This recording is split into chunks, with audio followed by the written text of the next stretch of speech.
Hi everyone, I'm here with Elizabeth today. Came across Elizabeth on Instagram, saw some pictures of her, her lovely style, and her lovely baby. And I kind of thought, really got in touch with her because I wanted to see if she was open to sharing her journey with us. And I'm really pleased that she said yes. So hello, Elizabeth. Hello.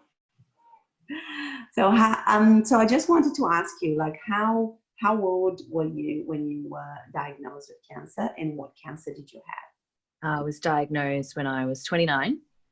I was diagnosed with Hodgkin's lymphoma, which is a type of blood cancer.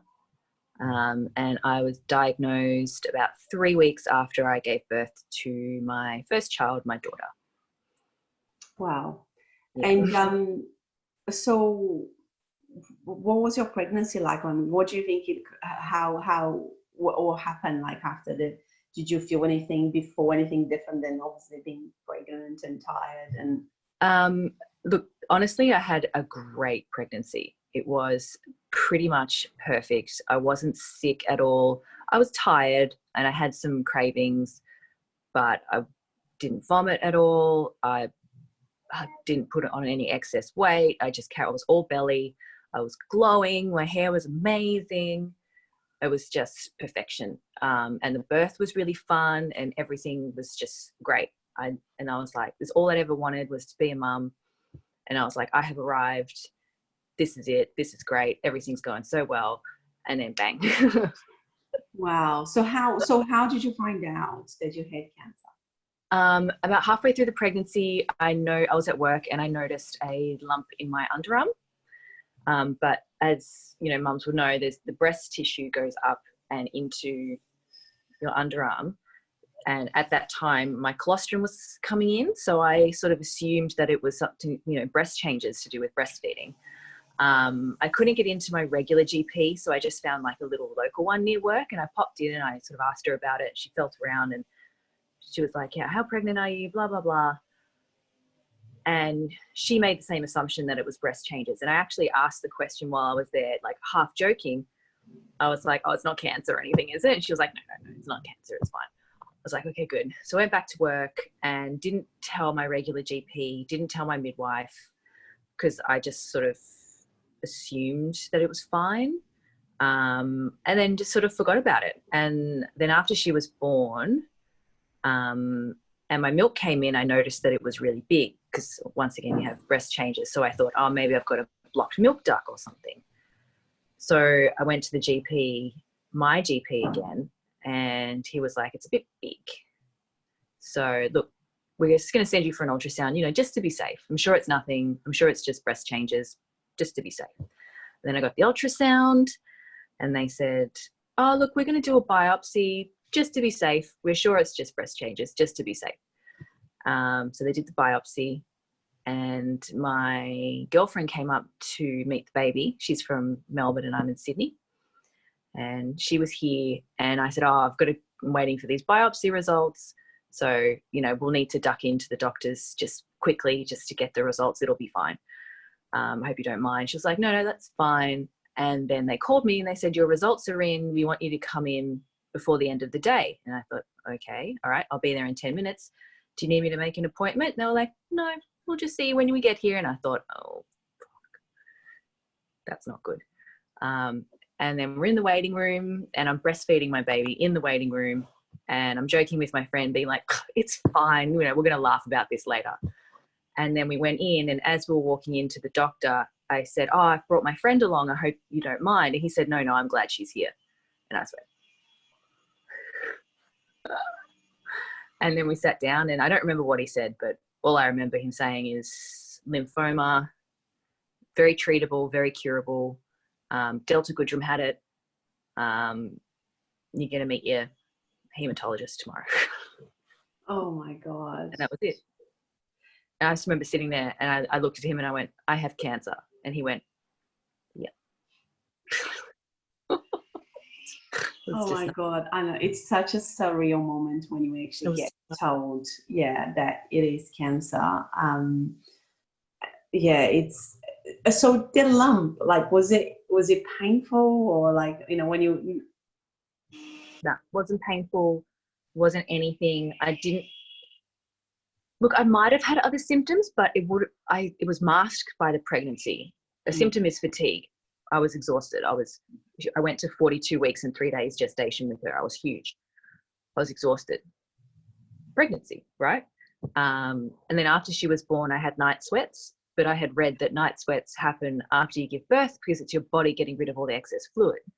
So I didn't think anything of it.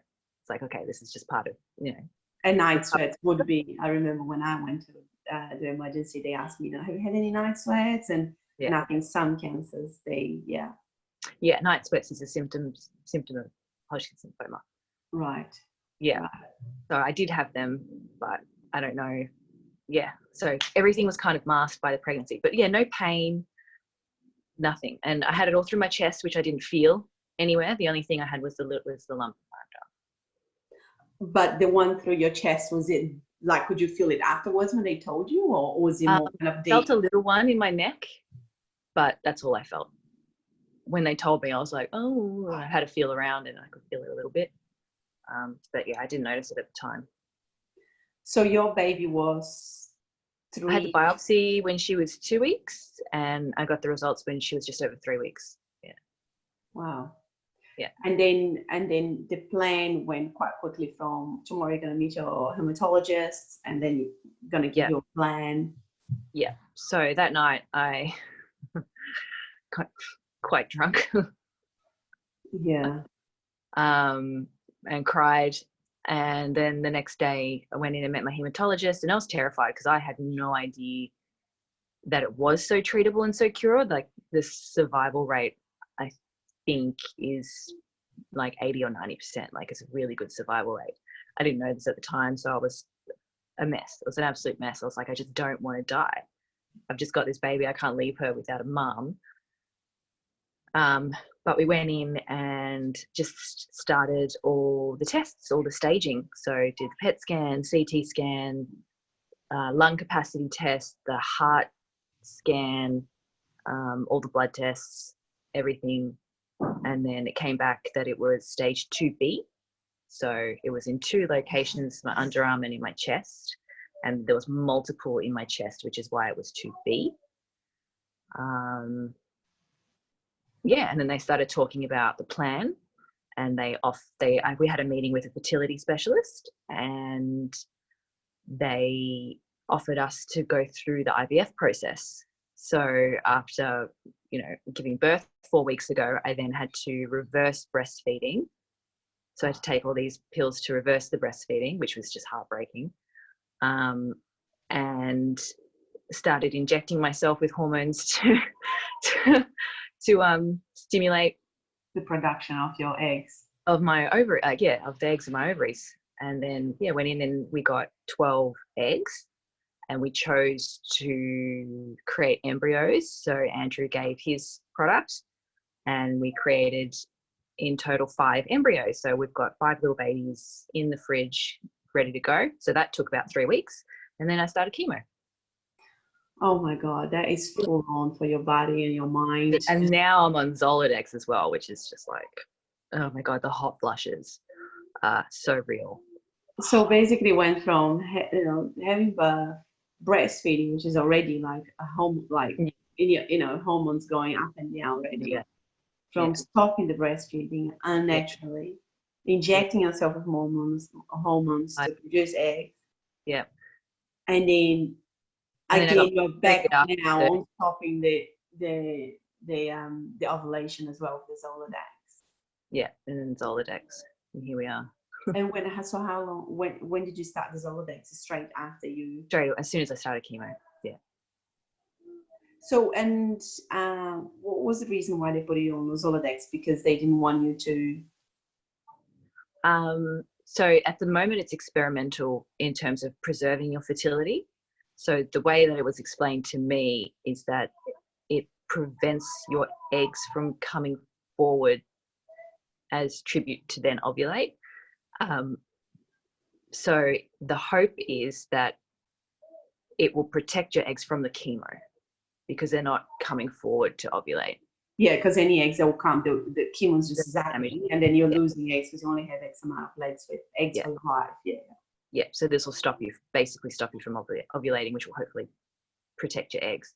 But they only found out, I think they only found that out sort of by coincidence, and it's only experimental at this stage. Originally, I think they were giving 𝗖𝗓𝗡 to cancer patients so they wouldn't get their period, because who wants to have their period while they're on chemo? And as a result, they found that more people were able to conceive naturally afterwards if they had had the 𝗖𝗓𝗡. So they kind of found that out by coincidence, and now they've started offering it. I don't know if that's my understanding.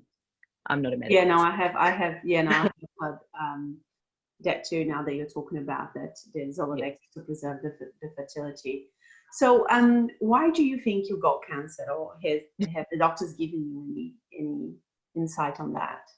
No, the doctors said that it's nothing to do with lifestyle or diet or anything like that. I don't know why. I mean, I haven't been a perfect person. I do drink wine. I enjoy my wine. When I was younger, I did dabble in drugs. I did a lot of cocaine. So I've always wondered if that contributed to it. I haven't for many, many years. But yeah, some bad decisions were made there. And I thought that maybe that sort of that toxicity that you put into your body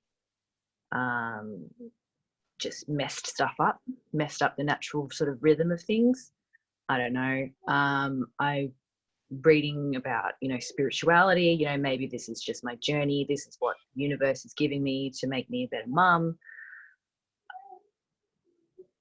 I don't know. I don't have that answer. I'm not sure, but I have wondered like why, but I'm not trying to be like, oh, why me?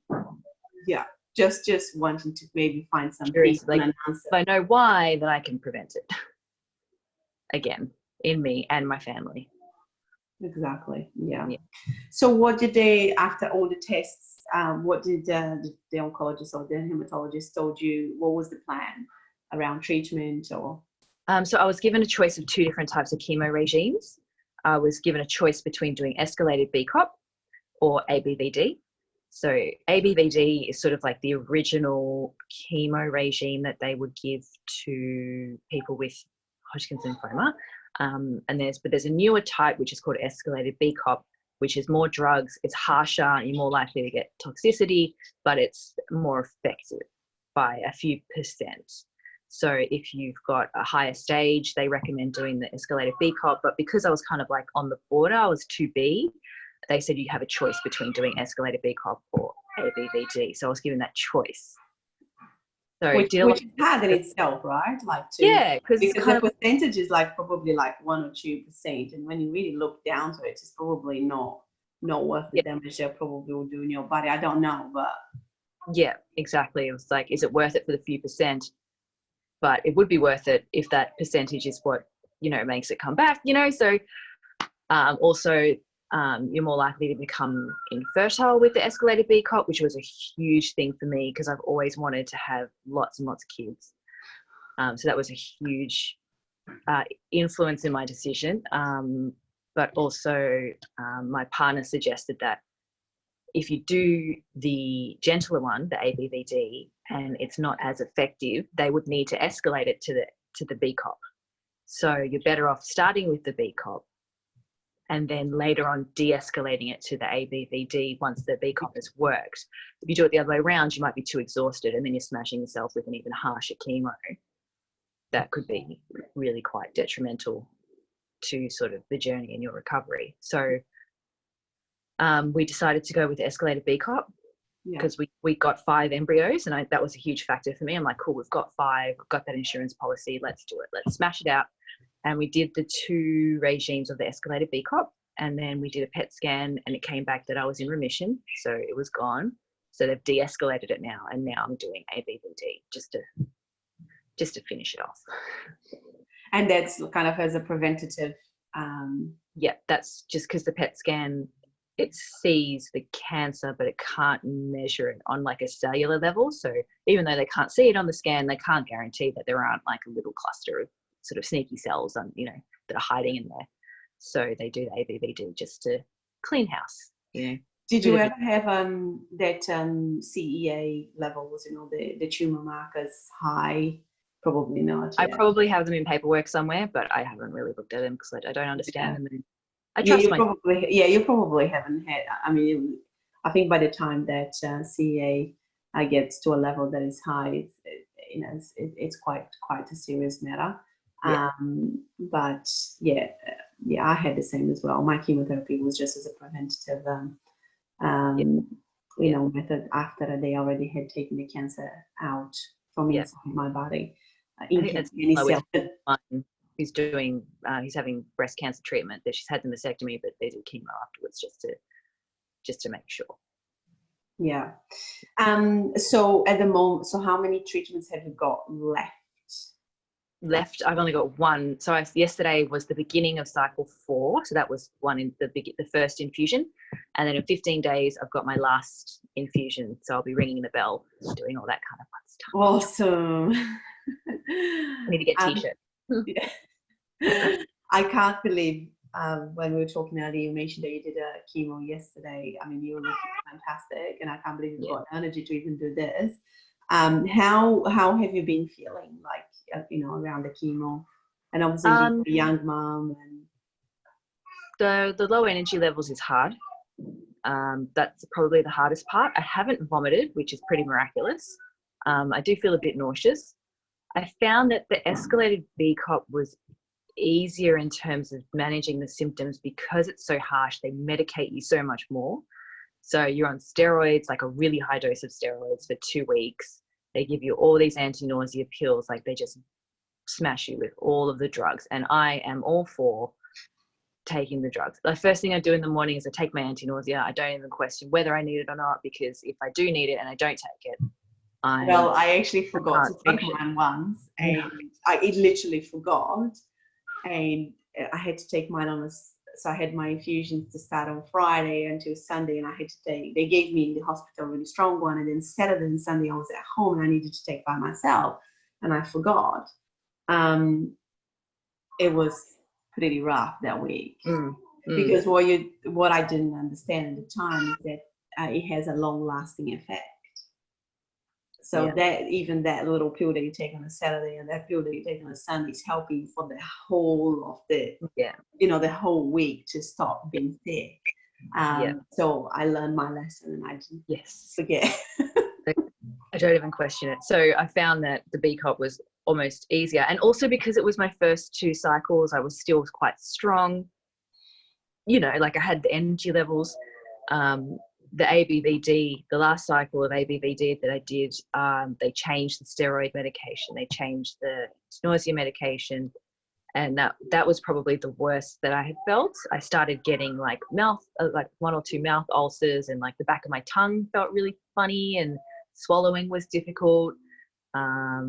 The fatigue is always crappy. I felt quite nauseous.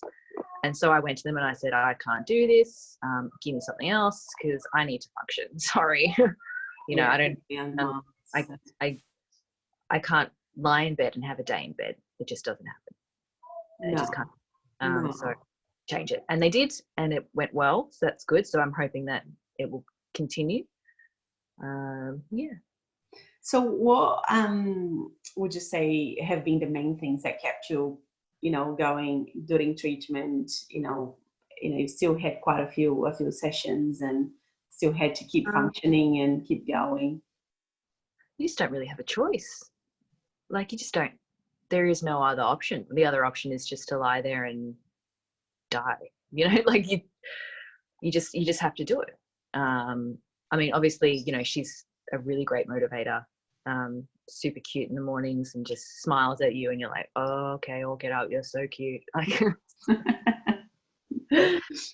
So she's a very strong motivator, and just, you know, I've been really, really lucky in that I don't need surgery, I don't need radiation. You know, I'm only doing 4 cycles of chemo, which is 12 doses, but it's only 4 cycles. So I'm quite lucky in that aspect. I haven't sort of been smashed with all of these other treatments as well. And I think I'm lucky also. I'm like handling it quite well, I think, because I am younger. And mentally, I think you're handling amazing well. I mean, what's keeping you, you know, like your mindset so strong, do you think? I've always been quite a positive person. Yeah, it comes from my family. We're all just sort of positive, like, oh, you know, it is what it is. Let's get on with it kind of attitude. And I do have bad days. Definitely have bad days. I have days where I feel, you know, I feel ugly and there's no point trying and I just don't want to. And this is what I'm wearing out today and I don't care. And like just, you know, throwing myself a bit of a pity party. I definitely have those days. But yeah, all the jobs that I've worked in have all sort of been like front of house. I used to be a flight attendant. You know, I worked reception in events. So when I rock up to work, you have to be on. You can't have a bad day. You have to be smiling and happy and greeting and, you know, lovely. And that's what chemo kind of is, I guess. It's work. Like this is my job at the moment because I'm on maternity leave. I'm not working. This is my job, is to get through treatment and get to the end and live so we can move on and I can be a fully functioning mum. Definitely, yeah. Are you getting lots of support, like around like family? Yeah. Do you have family close by? My family's in Melbourne. My baby daddy, he's working from home. So he's at home all day with me. So even though he's working, if I need to do something, then I can give him the baby and do whatever we need to do. He's actually taking a day off today because I was feeling pretty shitty this morning. That is massive help, like that's because, you know, it's being around a little baby is just, it's just hard work. If I need to go to the bathroom because, you know, the medications give me diarrhea or something, you know, if I was home by myself, like I need to sort of manage that. But I can just give him to her and just do what I need to do, which is really, really good. My family's in Melbourne and I'm in Sydney, which is about an hour flight. They've come up for visits, but not because I've needed help so far. I haven't really needed the help, but when they come, it's really nice because I'm like, here, take her. yeah, definitely. But yeah, I haven't needed for them to come and, you know, clean, do any of that kind of stuff. Or just kind of look after you, like for the whole time. You're just kind of, you know, between the two of you, you're managing and functioning. Yeah, we've been managing so far. You know, and I still, you know, the symptoms of this dose haven't really hit yet. So, you know, I might need that, and they're on call. They're very much on call. So if I need them, they'll come. But so far we haven't needed anything. Yeah. And what would you say has been the hardest thing in your journey? Probably just the sort of emotions of being a new mum. And, you know, like I wonder how different I would have been had I not had the diagnosis. You know, maybe it's a good thing, maybe it's not. Like, you know, I was quite sort of anxiety prone and very organized, and I had all my plans, and these were the things, you know, this is the routine we're going to have, and this is the feeding plan we're going to do, and all this kind of stuff. And then when I got my diagnosis, everything went out the window because you can't do anything. You got all these appointments. You just got to go with it. You know, maybe that's. And you don't know how you're going to feel it. I like, you just have to plan each day as it comes because you don't know. You just got to wake up and be like, all right, how am I feeling today, and just go with it. So, you know, maybe that's a really good thing. That could have been a really good thing. Sometimes I worry that it's taken me away from her a bit because I am so tired. And, you know, she wants to play, and I'm like, oh, okay, let's do it again. Like, how old is she now? She's 4.5 months. So she's rolling. She's like rocking. She's starting to crawl, and we've started her on solid foods and all that kind of fun stuff. So it's still really fun, and it is a really, really, really good motivator.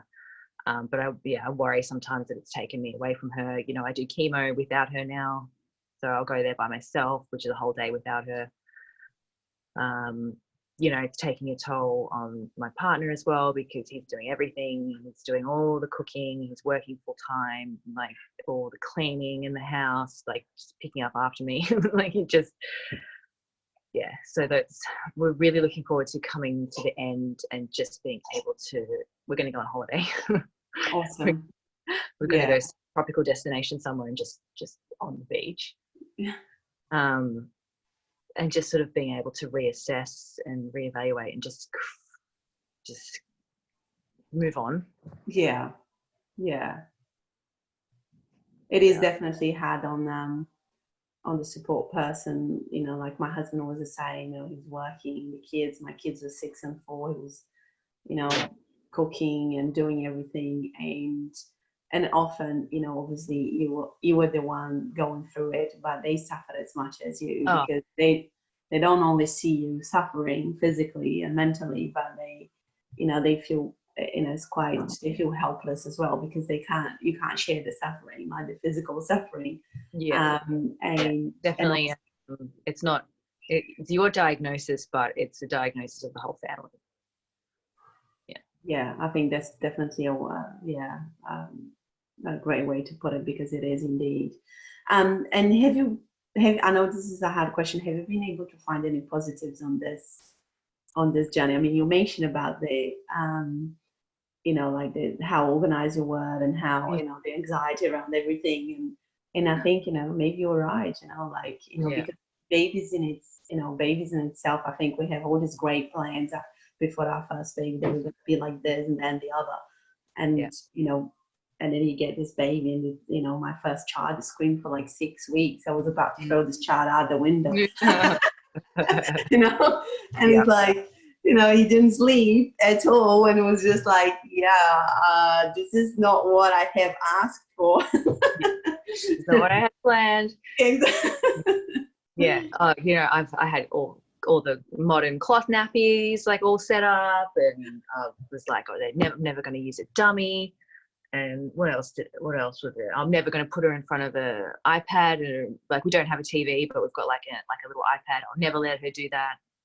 I'll never resort to letting her watch TV to calm her down, and blah blah blah, all this kind of crap, all out the window. We use disposable nappies. There is no routine. She just does what she wants. She'll tell us when she's hungry. She'll tell us when she's tired. She's a really good sleeper. Thank God. Really, I know, thank God. Yeah, that's a blessing. Yeah, and she'll be in the car seat. She doesn't like the car seat, and she'll be screaming her head off. I put the Wiggles on my phone, and I just put it in front of her, and she's quiet. And I'm like, you know what? Whatever works. Like, so yeah, it's probably been a good thing in that aspect. It's also given me a more sort of relaxed outlook on life. In that it's kind of made me realize, you know, how sort of fragile life is, but also that everything is temporary, or at least transient. So, you know, I never wanted to get a tattoo before, because, you know, I didn't want to, you know, what if I don't like it by the end of the year, or, you know, by the end of my life, or whatever, what if I want to get rid of it? And now I'm kind of like, you know, if I want to get one, I'm going to get one, because, you know, eventually I will die and my body will decompose, and then the tattoo will be gone and it'll be fine. So, you know, just little things like that, you know, everything is temporary and everything is transient. There's no such thing as a new normal or an old normal. There is no such thing as normal, you know. It's just right now. It's just, you've just got to, function. I think you're totally right. Like, live every day like it is your last, but not necessarily as in go out and have a blowout, but just, you know, you can't wait for next week or next month or next year or anything, because everything is transient. Everything changes all the time. Nothing is permanent. Yeah.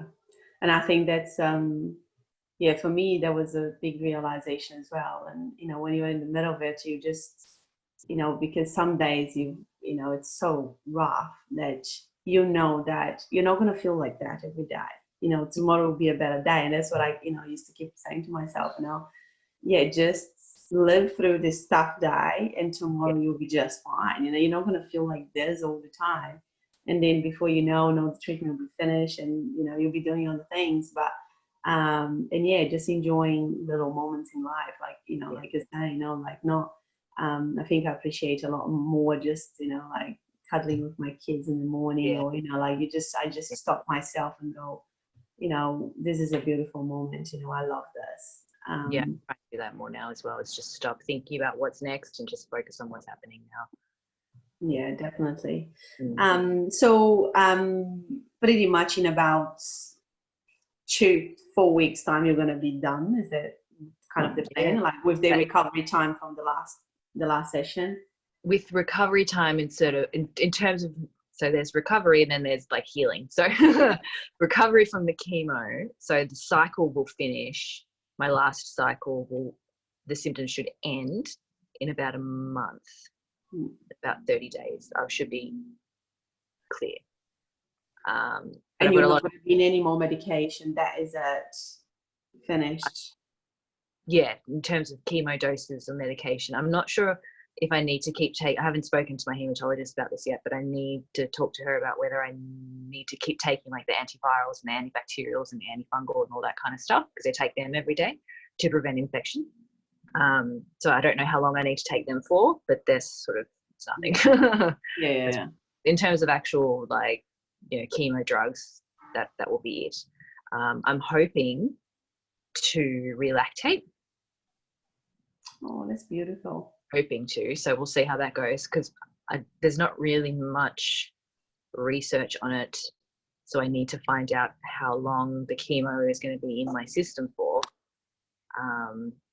That would be a hard research to find, because that's really, I actually read an article I think it was an article, a lady who adopted a child. She was probably 5 months old, and she kept getting the child to suck from her boob. So she never, she was never pregnant, never, she literally adopted this baby. And the milk came. I listened to this amazing Australian podcast, and there was a story about a gay couple, and they both wanted to breastfeed. And so it came on naturally because she was the one carrying the baby, but the other lady, she lactated, so she'd never been pregnant, never given birth, and she lactated so they could both breastfeed. Yeah, pretty incredible. It's possible. It's definitely possible. And I know that I've got good milk production when I do breastfeed. Like our breastfeeding journey was perfect, just like my pregnancy and just like my birth. So I've just got to work out when it's safe to do so, and then start that process hopefully. So I'm really looking forward to that. And has any of your doctors given you any guidance on that, like any research they have done or anything like that? I've done research. So there's a drug that you can take which will stimulate the prolactin hormone, and then basically you just pump furiously. So you can pump as regularly as she feeds, or you can use a supplementary feeding tube, I think it's called. So it's like a little pouch which you put in the formula or the breast milk if you have any, and then you have a little tube and it connects down onto your breast, and you attach a little sucker, and so she sucks on your breast and she gets formula. Because you're not producing anything, she'll get formula. So she thinks she's getting exactly. Oh, that's so she's getting fed and you're getting stimulated, even though it's not your milk yet, but that will stimulate production hopefully. So there's that, or just pump furiously. So we'll see. Yeah. Wow, that's awesome that you've got that. I mean, that's really awesome. So it might not, but we'll see. Well, I think you've got the determination to make it work. Yeah. I wonder if they could test the breast milk. If you could pay for. That's a good idea, actually. I hadn't thought of it. Yeah. I've been researching the half-life of all of the chemo drugs that I've had, and I think I'll need to wait. So far, after the research, I think it's about 45 days. I need to wait after chemo finishes and it's out of my system. But once again, I haven't spoken to my hematologist about this. I don't know. I'm thinking about contacting a lactation specialist, but even I don't know if they. I was going to say, you're probably going to be the first one to ask them that question. Yeah. So it's sort of, and look, if no one can give me a straight answer, the risk isn't worth it. But if I can find someone who's like, yep, no, it's good, you're fine, then I hope to go ahead with that. maybe the lactation consultant have come across. Mm. Yeah, but then again, it needs to be your specific type of chemo as well. Yeah. And there's 𝗕𝗢𝗢𝗓 as well. Yeah. Yeah. So my last question is, if you were to meet someone that has just been diagnosed with cancer, and I would say in your case, just after having a baby, because I just can't believe how amazing you're doing this. It's just incredible what you're doing, and I don't think you realize, and I'm sure, I'm sure you have other kids and you realize then, what you've done is just incredible. She's pretty miraculous, so I'm lucky. So what would you say to somebody who's been diagnosed with cancer, just after having a baby? I don't know, because everyone's so different, and it would depend on their personality type as well, So I think I'd probably just say, do whatever you need to do for you and your family to get through. If you're a really positive person, then roll with that. If you're not feeling great and you're having a bad day, that's okay. Roll with that. Ask for help.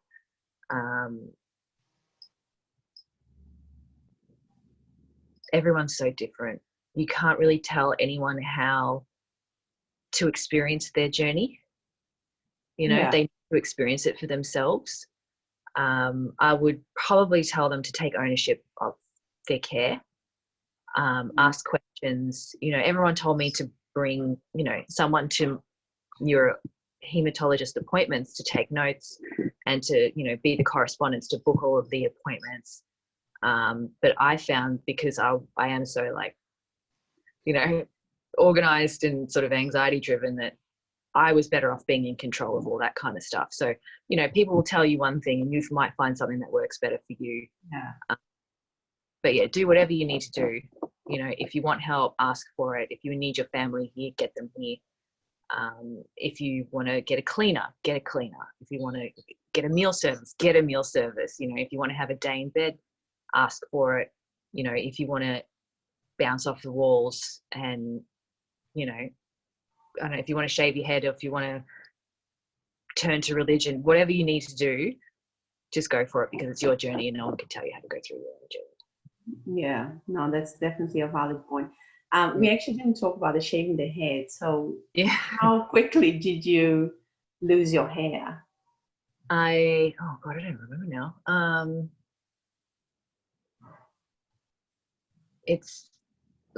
I started brushing my hair and it kind of came out, I think,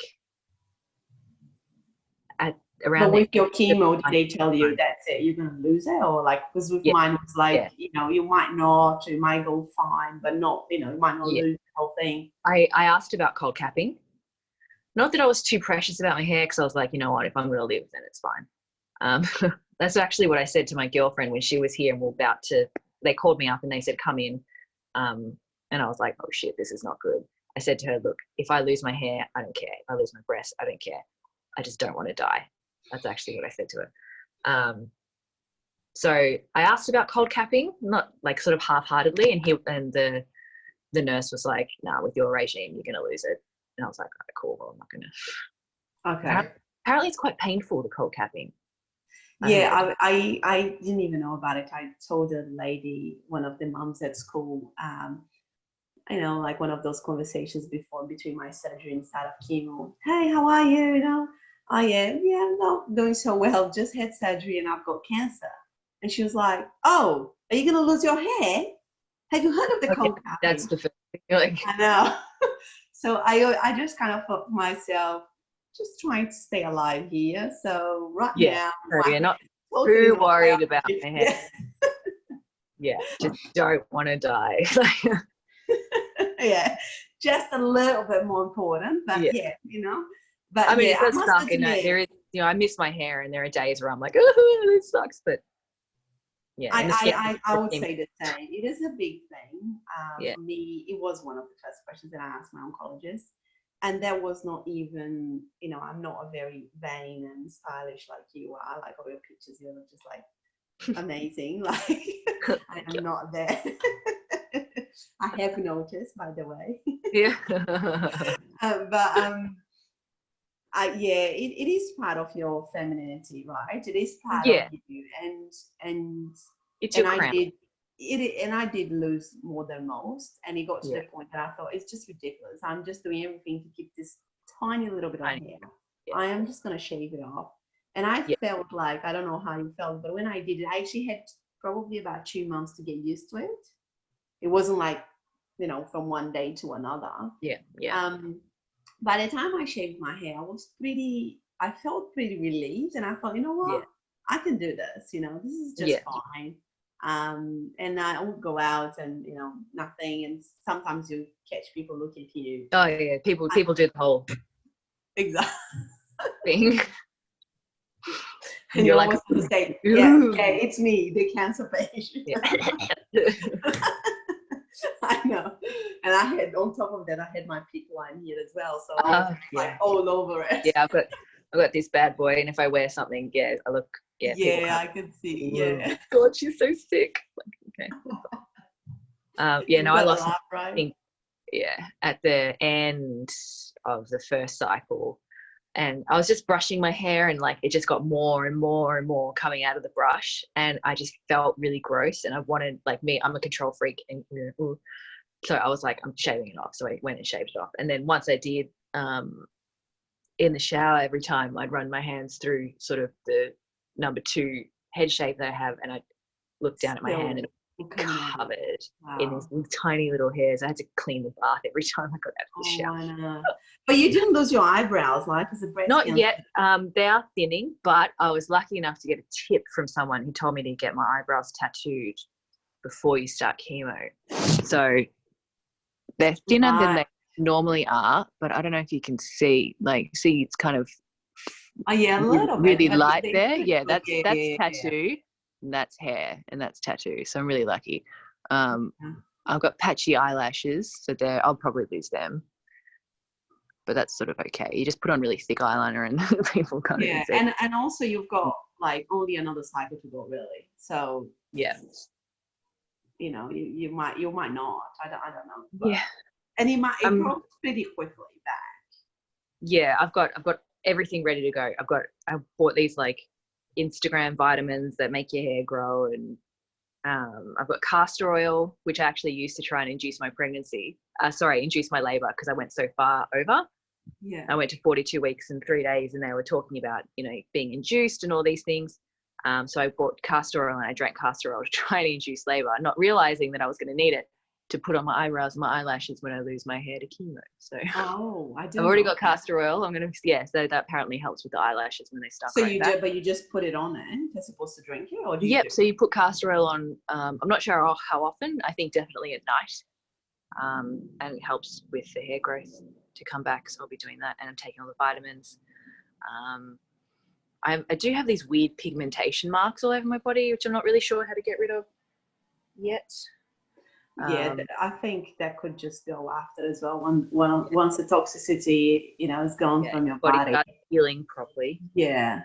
I think for this example, is quite affected. See on my ankle there, just like a dark patch. Oh yeah. Yeah, I've got them everywhere. On my stomach, in like 3 places, all over my butt. Got them on my back. They're just everywhere. So that'll be. And what have the doctors told you anything about it, or? Yeah, they just said that'll just eventually fix itself. It's just part of it. It's all part of it.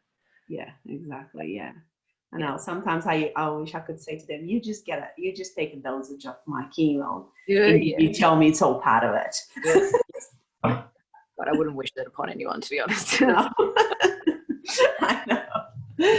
Oh, is there anything else you would like to add? It's been just so awesome talking to you. You know, I think, you know, the objective why I'm doing this is because I wish I had spoken to somebody as soon as I was diagnosed, because like you, I didn't know anybody that had gone through, especially my particular cancer, bowel cancer. And as soon as I heard you've got cancer, you know, I spent 2 weeks planning my own funeral, because it's tough. you know, you just think cancer means I'm gonna die, until obviously you start, you know, thinking, no, you don't. You gotta don't get through it. Exactly, you can get through it. It sucks, but you just gotta get through it.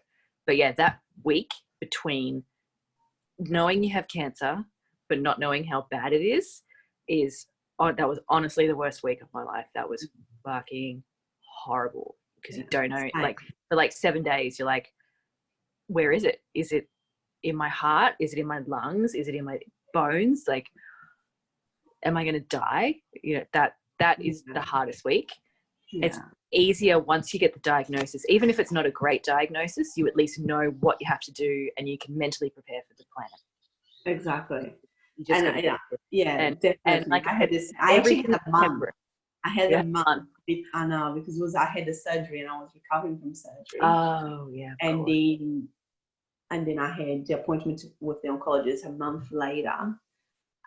So I had some tests in between, like the CT. I had an ultrasound on my liver, which I didn't know at the time, but they were checking if the cancer had already spread to the liver. Yeah. And I spent that whole month, you know, just praying, like, God, just give me another year. You know, my kids are going to be 5 and 6. I can, you know, like, I can see Valentina through, you know, first day at school. No, give me, what about if I just live until she's a teenager and Anthony's a teenager? They need me. They're just going to turn 18 and I got to teach her about boys, and you're just going to get married one day, and I want to be there for that. And like, it's just, Oh, it was definitely, like I said, it was one of the it was the worst time. Just not knowing what I had to do, and not knowing worse than knowing, definitely. And you know, for people who don't have cancer, go and get your checks. You know, go and have your mammogram, go and get your pap smear, even though it's uncomfortable, just go and do it. I texted all my girlfriends and I was like, go and get your pap smear. And one girlfriend was like, but it's so uncomfortable. And I'm like, yeah, but chemo's worse. Just go, you know, do your scans, wear sunscreen, don't smoke. Like, I know. And the colonoscopy is the same. I mean, they're trying to bring forward the age because there's so many young people, you know, even much younger. I was 38, but much younger people, 26, 27, 28, getting diagnosed and going through the same thing, you know, as you, having to decide if they want to have kids or not, because they know it's, you know, sometimes they haven't even had their kids yet, or so it is almost an epidemic, bowel cancer, and people don't talk so much about it because you know the testing is not very pleasant, colonoscopy is not very pleasant, but you know, you got to do it. She's up.